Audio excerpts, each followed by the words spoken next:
I'm going to say we go ahead and we jump in Let's do it. and do this. All right. So thank you everyone for joining us for our fifth Ask Me Anything. This week we have Shayna Hill, who is the business officer for statistics and operation research and is the chair of the employee forum. So first off, Shayna, thank you for agreeing to do this. You were actually nominated to do this by Bonita Brown. So, Nice. Thank you, Benita. so yeah, she is on the call. First of all, I'm not sure if everyone knows. Also, that it's usually just the union, but I sent out the invitation to the entire employee forum and to the other staff in the statistics and operations research department. So we have quite a few people on here today, but everyone may not know what the employee forum is or what it's for. If you want to take a couple minutes before we jump into any questions and tell us a bit about that, that'd be great. Okay, so the employee forum is the advisory body to the chancellor for all things staff. Our mission is to seek out and constructively address issues and to improve the lives of faculty, staff, and students. And that's us in a nutshell. We have about 60 delegates at any given time. Each delegate is elected by people in their same job classification. So theoretically, we have all job classifications covered so that when we talk about issues, nobody gets excluded. Yeah. And for those of you who do not know, there are two people that work in the union that are on the employee forum. Almost said staff assembly, but that's something completely different that Shayna and I do. And it's myself and Ide Marchese. So if you have any issues, see Ide. All right, so we are going to jump right into questions and see what we have. Oh, from Arlene. We love Arlene. If you had to have one food once a day for the next month, what would it be? Oh, easy. Tacos, hands down. My favorite food on the planet. So are they from a specific place or just tacos from anywhere? No, so when I was little, and I grew up in Chapel Hill. I was born in Los Angeles, and mind you, we're talking about last century. So tacos were not widely known at that time. My mother had spent some time in Los Angeles and learned to make tacos. So she would send me to school with tacos, and everyone else had like a Twinkie and a bologna sandwich. And they were like, "Ew, what is that?" And I was like, "This is the best food in the whole world. These are tacos." So they would have to be made by my mom, which sadly can't happen anymore because she's no longer with us. But she used to brown the ground beef and mash the beans in the ground beef. And she would also fry the shells, have to be corn, have to be fried, pile it high with shredded lettuce, tomatoes, guacamole sometimes, salsa. Okay. Yeah, you're getting every food group there. So I eat tacos, but I'm not like taco crazy. I am taco loco. I like that answer because of the versatility of it too. Yeah. I mean, you have a specific, but you could do a breakfast taco, taco for snack, taco for late night snack. Yeah. So Damu asked, "Are you a fish taco person?" I have had great fish tacos, and I can't remember the name of the place, but it's in University Place. It used to be called University Mall. Now it's called University Place. Bar taco? Yes, they have really good fish tacos. Yes. Don't worry. Drew and I also remember when it was University Mall. Yeah. Like Drew was born and raised in Chapel Hill. He's one Yeah, of I'm the a native too, rare so. people that Yeah. are actually born and raised in Chapel Hill. Yeah. Remember the roses there, the Belks, Oh, yeah. all of that. I was born in Los Angeles, but we moved here when I was 2. I was raised here. Then I went back to Los Angeles for a while, and then I came home. Everybody comes Well, home. good to meet another local. So next question from Beth Morris. Once you feel safe to move about the country or the world, where will be your next vacation spot? Greece.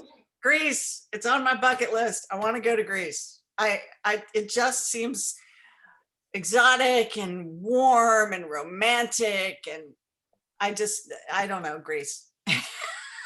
I know nothing about it, but I've always wanted to go. Okay. Next, I'm gonna have you talk a little bit about something because I did not know this until I read the little bio that Drew put into our advertisement for this. So, what did you do for 20 years after graduating from UNC? So I had this crazy dream. I got a degree in dramatic art from UNC, and I was going to pursue a career in acting. So I went to New York, spent some time there. I did some soap opera work. Then I went to Los Angeles, did a couple of movies that you'll never see. I hooked up with the Second City, which was there for a brief time in Los Angeles, but out of that spun the Second City alumni group. So I improvised with some incredibly wonderful people and did improv comedy. Then I went back to New York and produced some improv live shows and sketch shows. And then I went back to LA and then finally came home.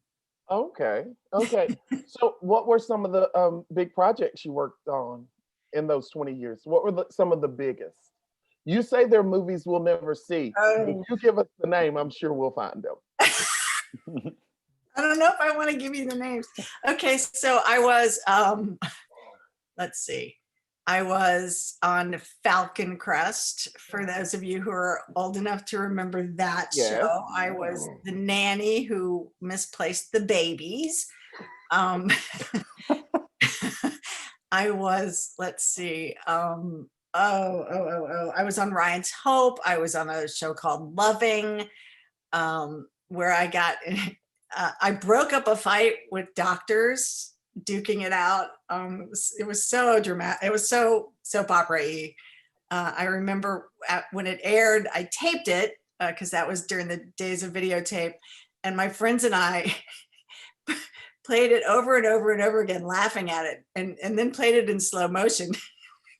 Because, you know, soap operas have you dress ridiculously. So I'm a nurse in these stiletto heels, long nails, you know, very short skirt. And I come busting through the door, running on my heels to break up these two doctors duking it out. And so we played it in slow motion over and over and over again and just laughed. It was so hilarious. Has this made its way to YouTube? There is something on YouTube that's actually pretty funny. If we look hard enough. If you Google on YouTube, if you search for Shayna Hill, what if a model ... It's something. I was on a show called Tell Shop, which was the not the fancy version of the Home Shopping Channel. And one day the guys in the booth and I made a couple of funny outtakes, and that you can find on YouTube. Oh, we all have research to do after this. Yes. So you did that, and you did improv. What was improv like? And do you prefer scripted scripted work, or did you prefer improv more? Improv was really, really fun. it's always exciting. It's always terrifying. And I improvised with people that were so much better than me. So I would always just go, okay, what can I do here? Oh, I'll just be a barnyard animal. or I'll be the moon. Because I could never think of anything witty and funny compared to them. I mean, I improvised with Megan Kavanaugh and Ryan Stiles. I improvised with Chris Farley, with Andy Dick. I mean, these are giants. And I was just, I would just stand there and watch them sometimes. So the go-to was like, be a chicken. All of a sudden. Oh, okay. So I hear you have a birthday this week. I do. I heard that. Can you guess who pointed this out? Your favorite and mine, James Holman. Of course he did. Of course he did. So he said, what would you like to do for your special day?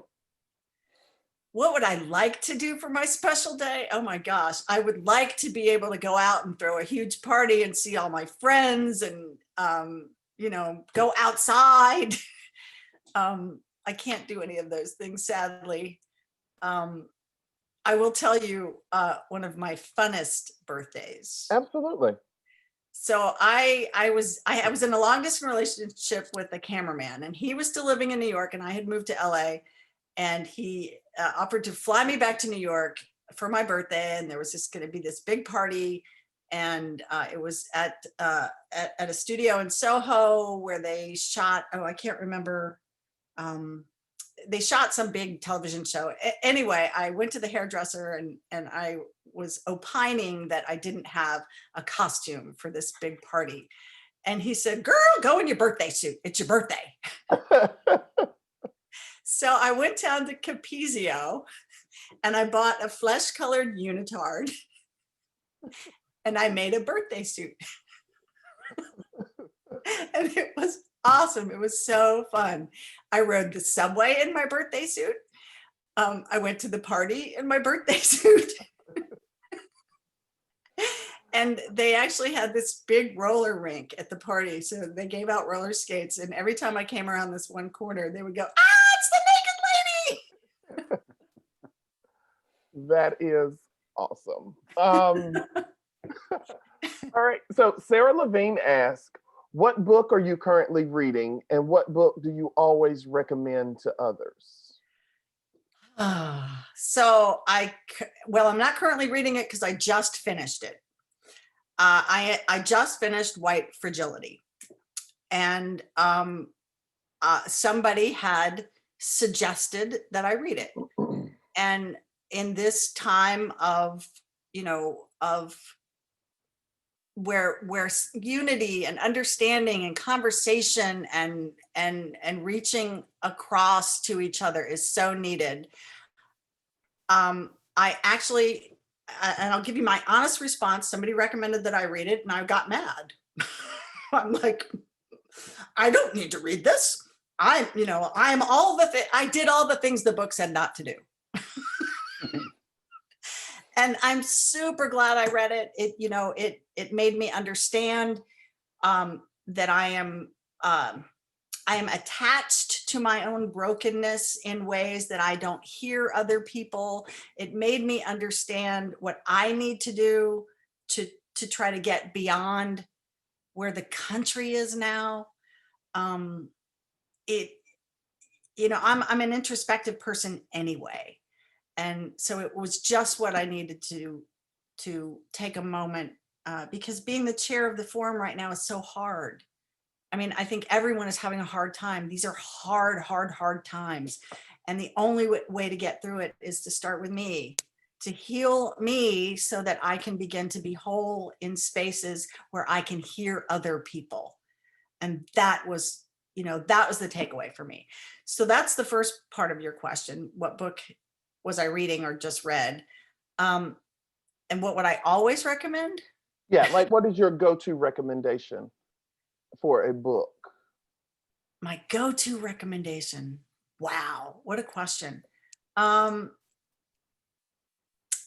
can I come back to that? Absolutely, absolutely. We're here till like 2:30. We're good.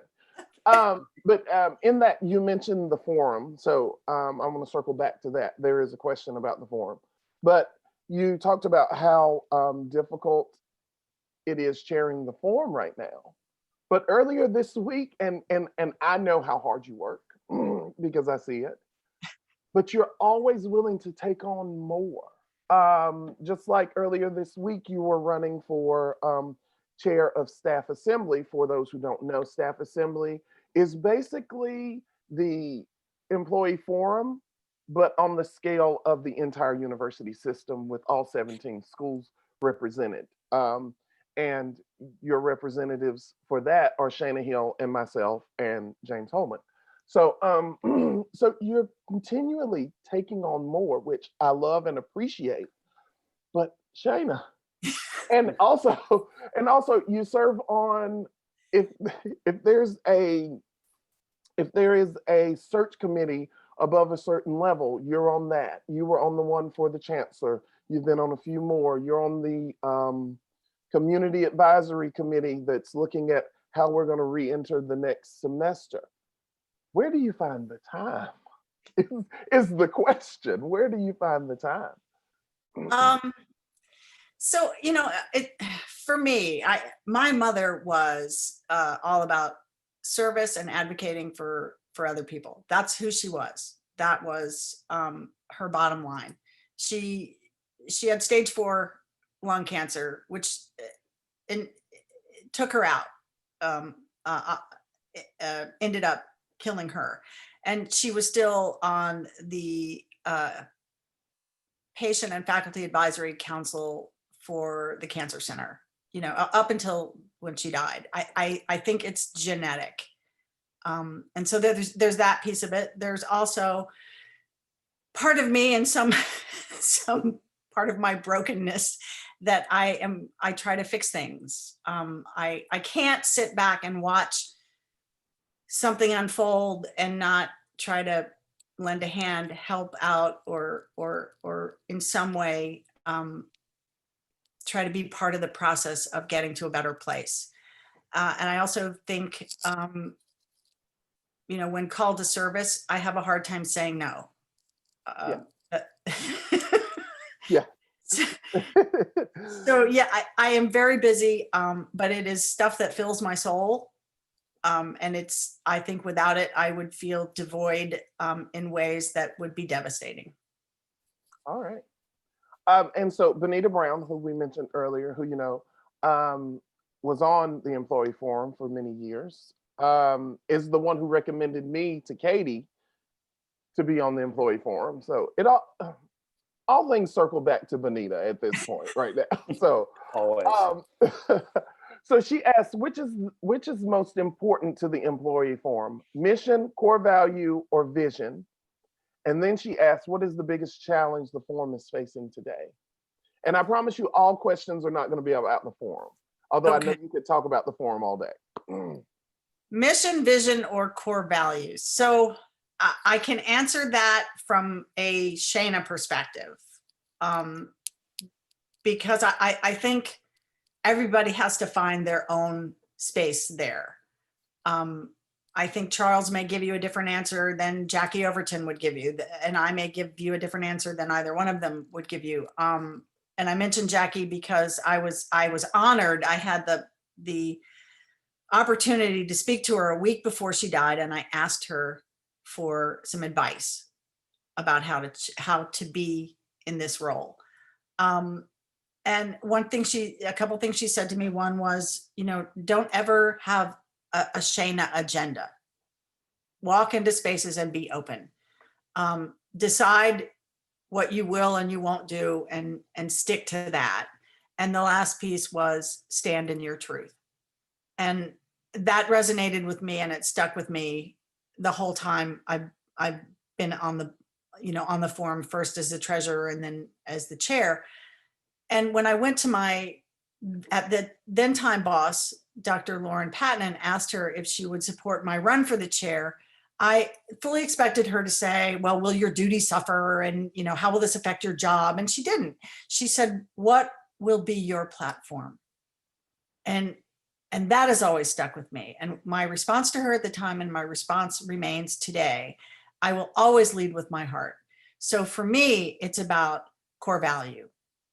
It's about getting out of my own way. It's about listening to what is presented and leading firstly, not with my head, because my head leads me astray sometimes, but with my heart. And if it takes me off a cliff, it will be a heartfelt suicide. But so far it hasn't. So for me, it would have to be core value. Okay. And then the second part was, I believe it was, what is the biggest issue facing the employee forum today? And I feel like there are like 5 different things you can just rattle off right now. So I think, so to keep it with the body, what can the body do? Is what I always pull it back to. We are in a time where we know that we've had over a decade of consistent dwindling funds from the legislature. If you've been here for over 10 years, you've seen it in your non-existent raises. And so the budget has dwindled over a decade. We are now hearing of new financial impacts of COVID. We are in an incredibly divided time. And so to me, the biggest challenge is to get through this time right now, supporting each other, advocating for each other, and not falling into the trap of finger pointing and blaming. If we unite as 8,600 staff members can do and positively keep advocating, we will get through this. But if we fall into the traps that we see all over the country, not just here, but all over the country, where we're so divided, we're criticizing each other, we're mudslinging, we're not being supportive of each other, then we will all fall separately. And so the biggest challenge, I think, is to figure out how to talk to each other, unite with each other, and be a force to be reckoned with. Okay, thank you. So moving on into different questions. That's the last we have about the forum for now. We still have like 30 more minutes, so Hey, we might go back there. yeah, we may circle back. We sort of go all over the place, and of course, as the title said, it's Ask Me Anything.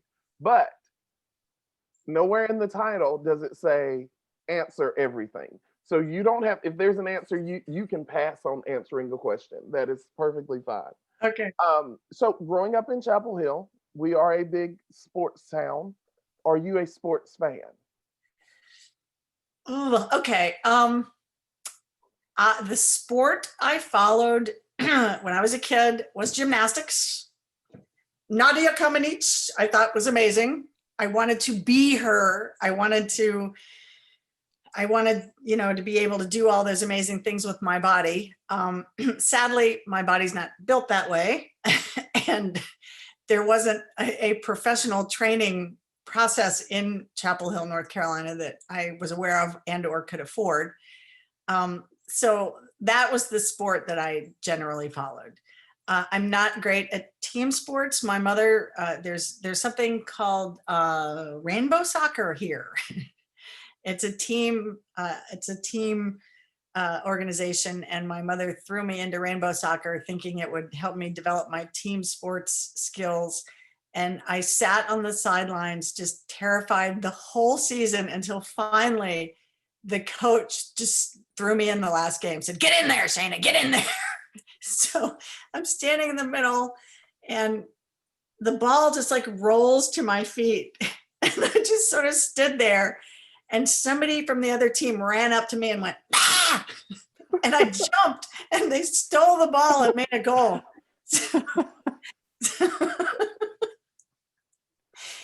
Yeah, so team sports just terrified me from that point on. And I like to wear UNC logo gear. I like this. I like to say, you know, I was here in 82. Was it 82? I was a junior when Michael Jordan threw the winning shot.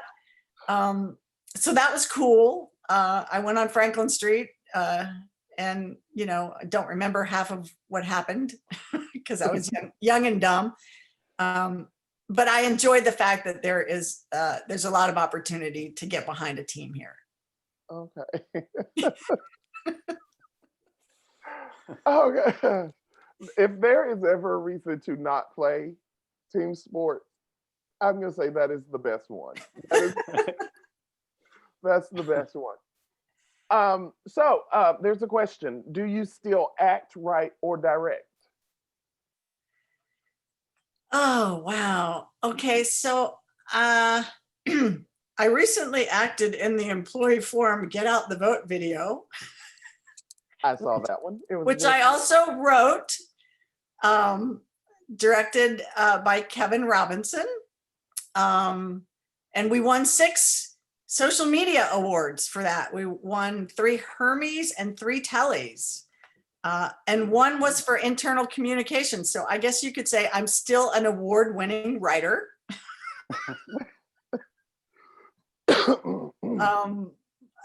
I am currently writing a screenplay, but I've been writing it for a couple of years now, so I wouldn't hold your breath. Well, it counts. I don't think it ever the desire never goes away. Okay, well, that's good to know. I mean, it counts. It counts. You are an award-winning writer. No one ever said you had to name the award. Which award? Doesn't matter. Oh, wait, here it is. I would like to thank the employee forum for all their support on the Get Out the Vote video. There you go. Which I have not seen this video. Was this a recent release? Oh yeah. Somebody send him the link. It was what was it, last spring? We filmed it right before COVID. Yeah. It was geared, it was about Get Out and Vote for employee forum. For employee. Oh, okay. I was thinking, yeah. Okay. But see, that was the point. We started it with just talking about the vote. So we wanted it to be kind of a 2-punch approach. You thought we were talking about the vote, which we knew was coming up in November, but then it says, you know, did you know the employee forum was having an election? Yeah. So we'll get you that link. Okay. So you can see that award-winning production. Yeah, no, let me check it out. All right, so we're going to circle back to improv. It looks like, well, we have a question. What is improv life like? The good and the difficult. And did you enjoy improv? Because Kevin thinks it's awesome that you did improv at Second City. And one of his good friends is a part of that group. So nice. So improv was terrifying and really, really fun at the same time. I remember the people that the Second City alumni were very good friends with a lot of people in the business, and Robin Williams came by, and we were all told, don't publicize this. He likes to just come and work out. If he thinks that it's going to be made a big deal out of, he'll stop coming. And so I found myself on the stage with Robin Williams. And I think I said something like incredibly offensive. and he just stared and looked at me in stunned silence. And so I kept thinking, you know, I have the dubious honor of like stumping Robin Williams just because what I said was so dumb.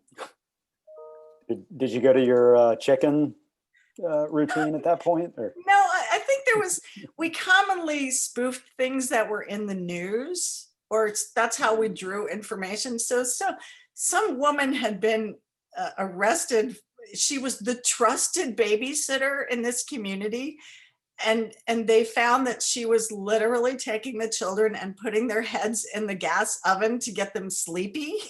So, so, so I don't know why I thought that would make great comic material, but I did.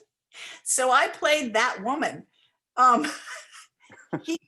He set up the scene as a therapist's office. So I thought, well, that would be great. I could be that crazy, wacky woman. And I just started talking about how I was gassing little kids, and he just stared at me. It was horrible. It was horrible. It was absolutely horrible. And then afterwards, we would all get together and kind of talk about how it went. And he just kept staring at me. Well, were you on campus when Robin Williams was filming in Chapel Hill? I heard about it. I believe I was in Los Angeles at the time. Well, I was a student at the time. But yeah. I bet it's safe to say throughout his life, he never forgot you. Never forgot you. He was very kind. I mean, he could have just annihilated me on the stage, and he didn't. So you born in LA, grew up in Chapel Hill, school in Chapel Hill, and then you moved back and forth between LA and New York. So the question is, of the three, LA, North Carolina, and New York, which is your favorite? Which is your least favorite? Wow. Okay. So I loved LA. I remember when I flew to LA as an adult, I felt like my feet grew roots. I really think that you have cellular memory, and that's where I was born. And I just loved being there. It's a beautiful, the weather's great. I had a rooftop garden, and I grew things all year round. I like to sunbathe in my birthday suit, which I did on my roof. It was just, I just loved being in LA, but LA can be a really horrible, hard, lonely place. And in the end, it got to be a really hard, horrible, lonely place. I lived in New York twice. The first time I was fearless. I was fresh out of college. I asked me to do, I feared nothing. When I went back the second time, I knew it would be a temporary time frame. That's when I was on One Life to Live. But my brother had just died, and that became a very hard, lonely place. And I swore after I left Chapel Hill, when I graduated very young, I graduated from UNC at 19, and I swore I'm never coming back here. But never say never. Chapel Hill is wonderful in ways, but can be a very hard, lonely place. And so what I learned is, wherever I go, I bring me with me. And I can be a very hard, lonely place. So I just have to learn to love where I am for whatever reasons that I have to love them, and make peace with the hard, the lonely, and the good. I love it. So Arlene Mitter has another question. It's kind of random, unless she knows something that really I don't anything. know. So I am hoping there's a yes to this answer. Okay. Do you know how to operate any air vehicle, like a plane, a glider, or a hot air balloon? I'm really hoping that you say you know how to fly a hot air balloon. So I've never spoken with Arlene about any of this. I don't know where this is coming from, but I have a airplane, glider, and hot air balloon story. Oh, I thought you were going to say you're like licensed to fly them. Drew and I were like, yep. No one in their right mind would give me a license, I promise you. So the hot air balloon, I dated a cameraman, the same guy I talked about earlier, and his mother hated me with a capital H. And so we found ourselves in San Francisco because I think we went to visit his sister and it was over Christmas. And she just, every opportunity was a jab. She was horrible. Oh, it was just horrible, horrible, horrible. And he decided we were going on a hot air balloon ride. So I don't know if you know it. I knew nothing about hot air balloons, but so you have to have a little wind or you go nowhere. You can pull, there's a fire that shoots up in the balloon and that's what elevates you. But there has to be some kind of movement in the air or you literally just go straight up and stay there. And that is what happened. So for 2 hours, we went straight up in the air with this beating heat from the fire. We were just dripping with sweat. And she was just, it was awful. It was absolutely awful. It was just painful.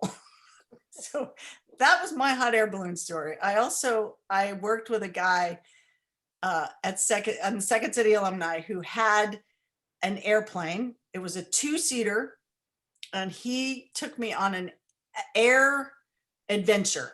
So we got in this little 2-seater, which was like chitty chitty bang bang. and I didn't realize it, but the cockpit's open. You can stick your head out there. But if you do, it will get whipped off because you're really going a lot faster than you think you're going. And so I had these, earphones on so we could talk to each other. I was like, oh, look, there's blah, blah, blah. I reached my head out of the cockpit and literally my head gets blown backwards. He lost control of, I think his radio went out. I mean, it was just, that was a nightmare on many levels. We flew to a spot and then we did a glider, which was really cool.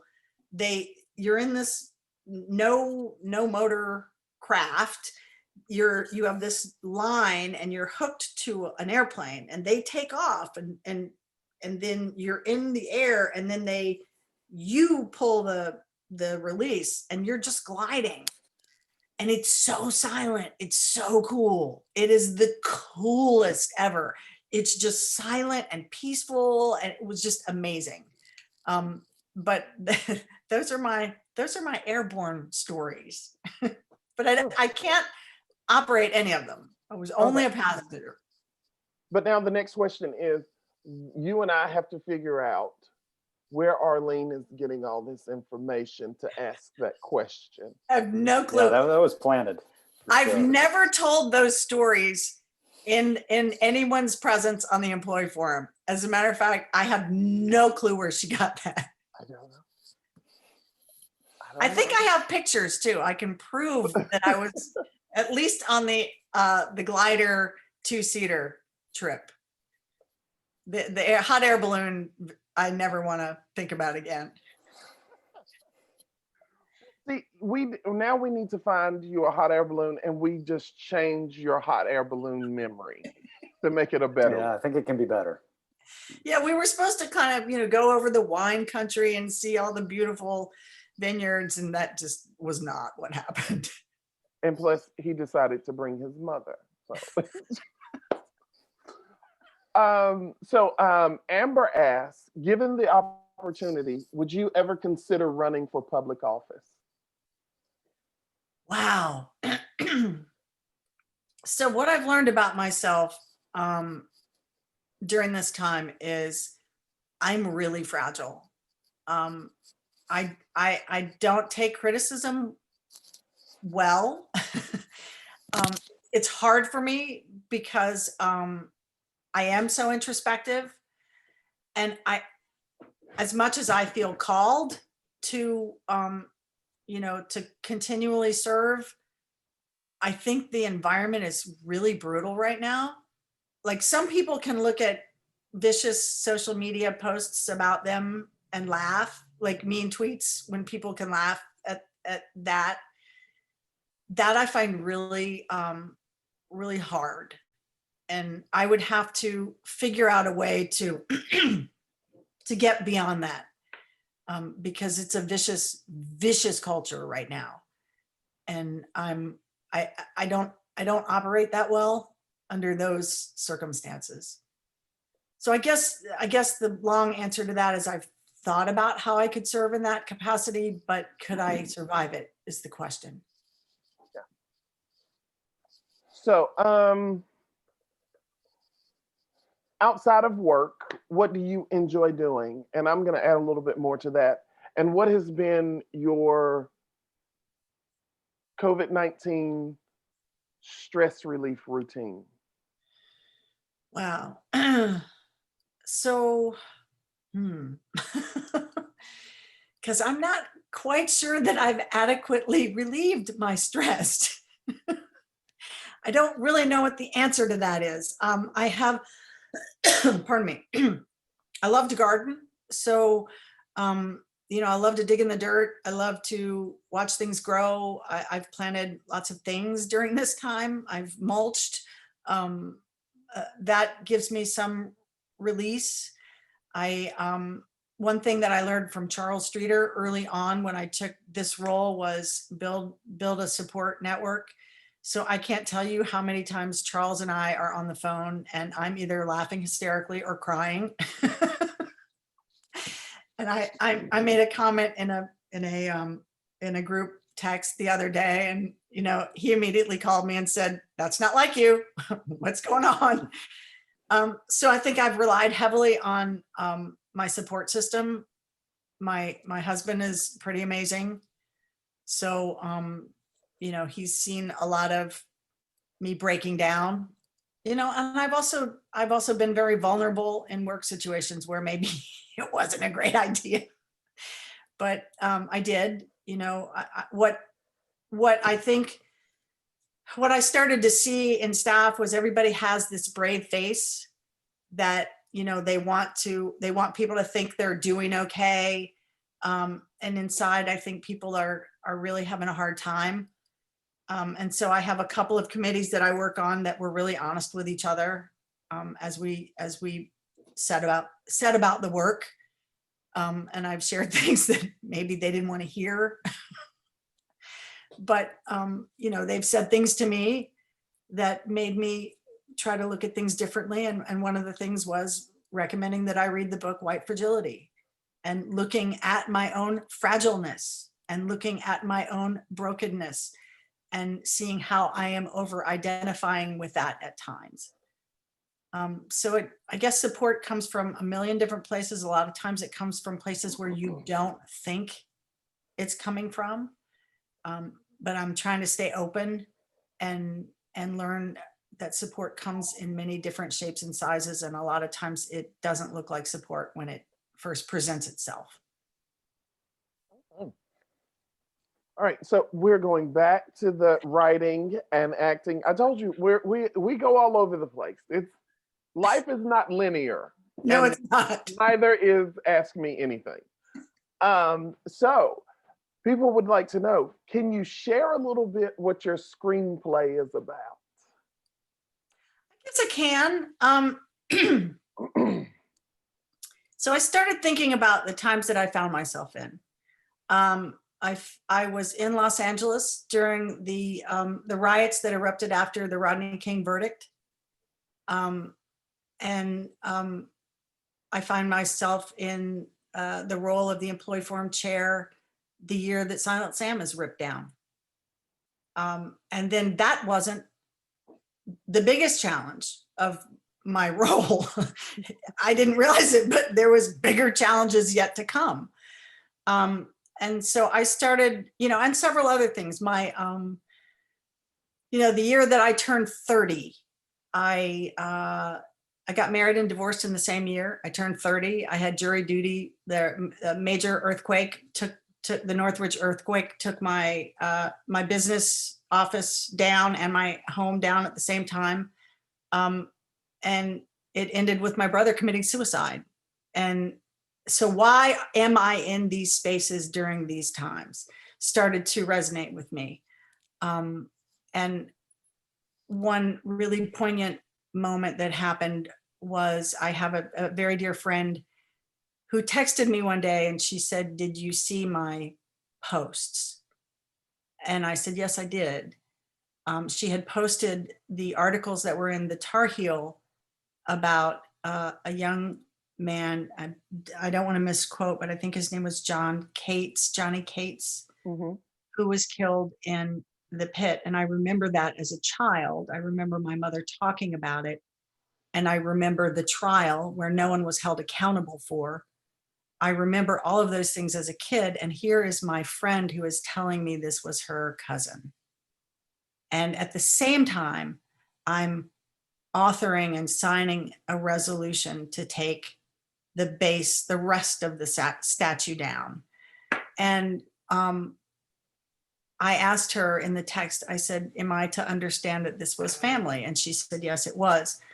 And I said, "Do you know why these conversations are happening again?" And she said, "Is it because of that statue?" And I said, "Yes, it is. That this is bringing up a lot of hurt and a lot of pain for a lot of people."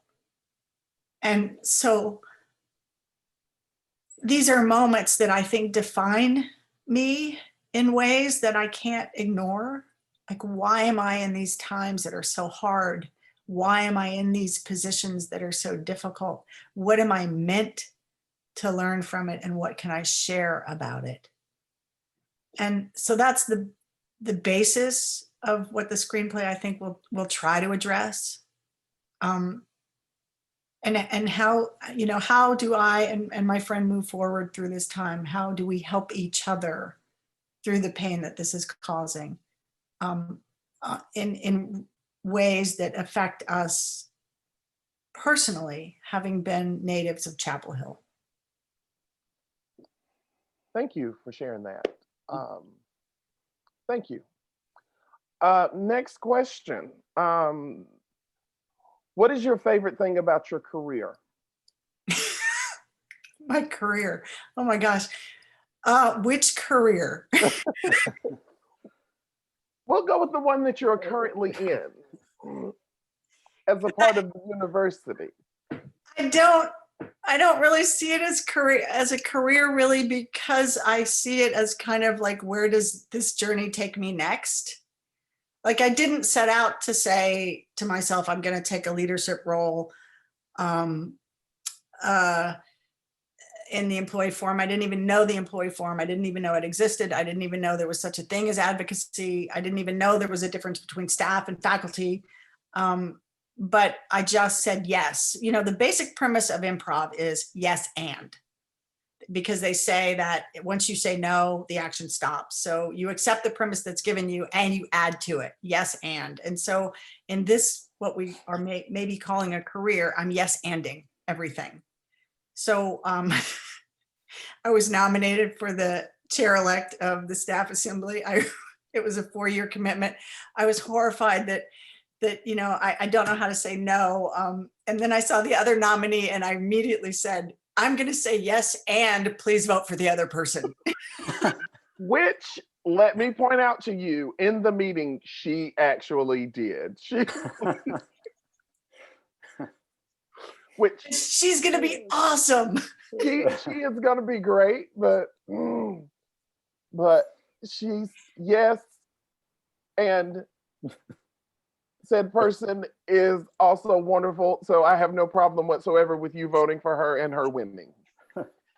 I have a feeling they're going to make you vice chair. Well, we will cross that bridge if and when we get there. I don't see how they're not. I don't see how they're not. But I did not realize it was a 4-year commitment. Oh, it is. So that's like undergrad all over again. Jesus. Yes. Yeah. So you're the chair-elect for a year, then you're the chair for 2 years, and then you're the past chair for a year. Okay. It's a 4-year commitment. I'm looking at the winter of my career. Oh. The downslope. Well, if I can jump in, we've covered the acting, we've covered what you do now. We obviously peeked at your biography. There's also a master's degree in public health. I was wondering if you could share what led you to pursue that? What did you take away from it? So I'll be really honest with you about how that started, but it led somewhere really fabulous. So I wanted to get a higher degree. I wanted to be more effective in any job that I was doing. I happened to be in healthcare at the time, and I needed I couldn't stop working, so I needed to find something that I could do, an online program that I could do fully online, all except for the practicum. And the best fit at the time was public health. And so it was just sort of like, what fits with me now? I didn't have much knowledge of what public health was. But from my very first classes, they started talking about the basic premise of public health as social justice. And I was like, oh, that's pretty cool. I mean, this kind of feels good. And so it took me to places that, because I yes-anded it, I normally would not have discovered. The program was fabulous. I did it here at Gillings. I was able to, overcome hurdles that I had, artificially put in front of myself. Like, I'm not good enough. I'm not smart enough. I won't ever get through this program. My mother passed the first semester. And so that was really tough. But, my professors were like, if you have it in you, keep going. We will be flexible with you. And then I ended up doing my practicum at ADAC. I rolled out the education piece for the smoking cessation program, and I taught 6 classes a week.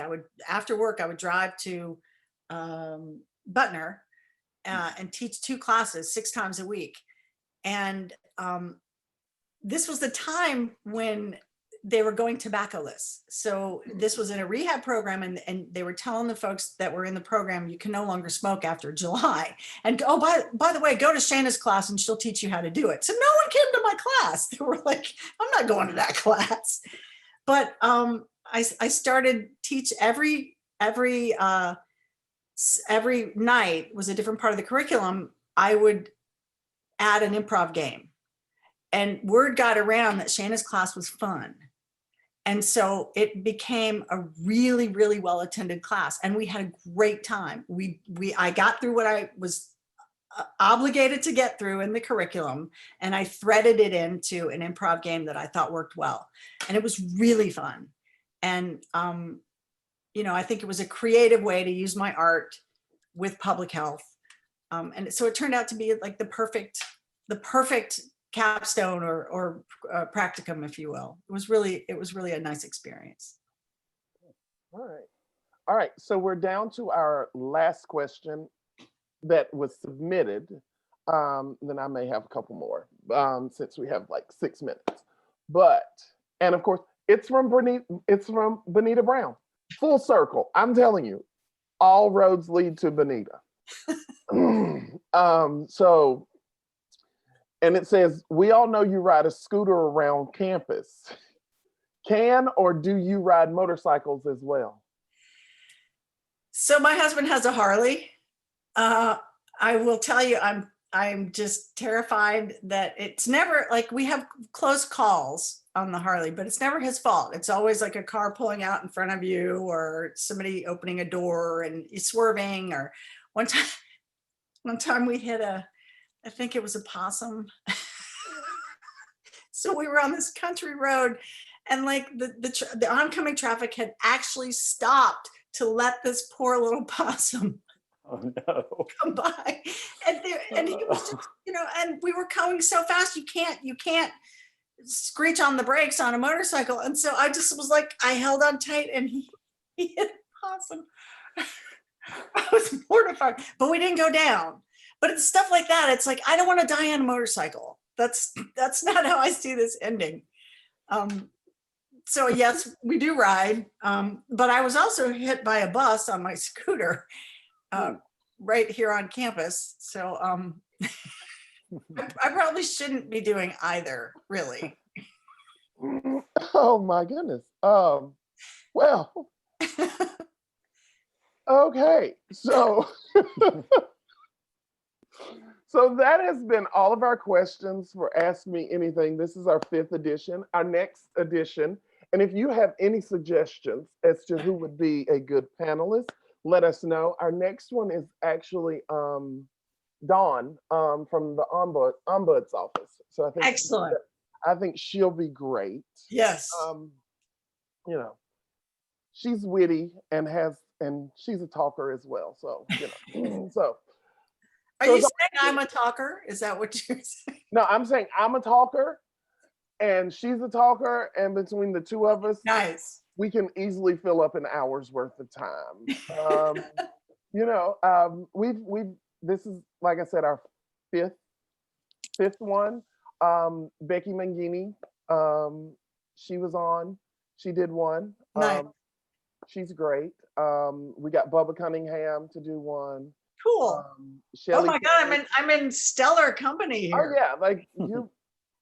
This is rarefied air right here. Like it's the elites of UNC for sure.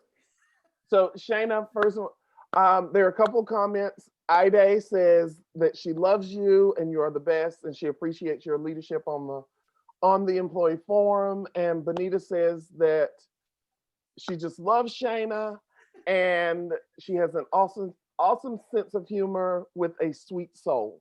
So thank you. Those are the comments we're getting. I want to thank everyone for coming on and participating. Even if you didn't have questions, I truly appreciate you being here. And I hope you all can join us for episode 6, which is November, it's on a Wednesday, I think November the 18th at 2:00. You'll be getting reminders from our office. Again, Shayna, thank you for being so willing to do this and so open and honest with your answers. It is truly amazing, and we appreciate it. Thank you for the opportunity. I really appreciate it. You're welcome. All right. Bye, everybody. See you next time. Take care.